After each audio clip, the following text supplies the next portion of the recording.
You write me, Booker at bookerlawfirm.com. Your question ends up on the show.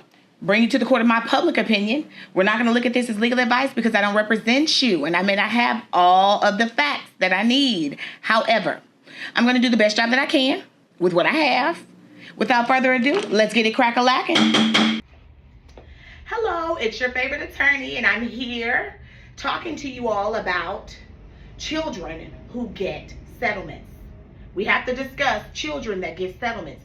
There are times that a child may come into a large sum of money due to an accident that occurs with their parents or due to an accident that occurs with them. We have to be very careful because anytime a child is getting a large sum of money or a child's been in a car accident or otherwise, the court is usually going to be involved because they have to be. And just because you have the child right now does not mean you will have the child continuously. We have to make sure that people who have custody and possession of our children that are coming into money are fit. If your daughter has a child whose father was killed and there's an open case and the child is suing for wrongful death, you as the grandmother better stick your face in that house. You make sure, if you know your daughter has problems, that you're propping her up. Because what you don't want to happen is for CPS to come in. And when children are getting money, that's usually what happens. The government comes in. Because see, they don't want you to get the money anyways. So a lot of the times they'll put it in a trust, put it in an annuity. But the next thing they go to do is take possession of the child. Because there are times where a child underneath the age of 18 is allowed to access some of that money for their daily living, depending on what they receive that money for.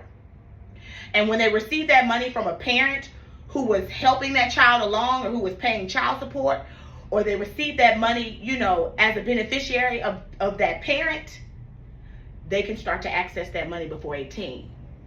Then you have to pay attention to who has possession and custody of those children. We have to make sure we step in, make sure the state doesn't step in against our children, because it's very easy for them to appoint someone over that money.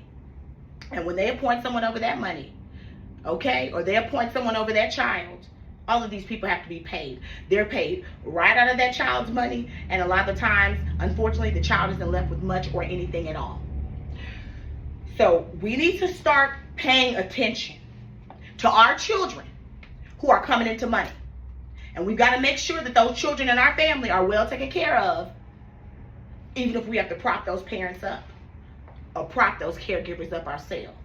Because what you don't want is someone from the outside to be appointed over that child, over that money. Okay? That is a huge problem that I see. I have seen even disabled individuals that are adults come into money because either their parents have passed on, they may have Down syndrome or what have you. They come into money, here comes the state. Here they come. They want the body of the child because they want the money. Okay? They want the body of the adult because they want the money. So they'll say you're not taking care of the adult right. Or they'll try to appoint a guardian over the funds only, and then the funds won't be there anymore. And then you'll be stuck with the body of the person. And then they won't have the money that they had before because somebody else was managing it.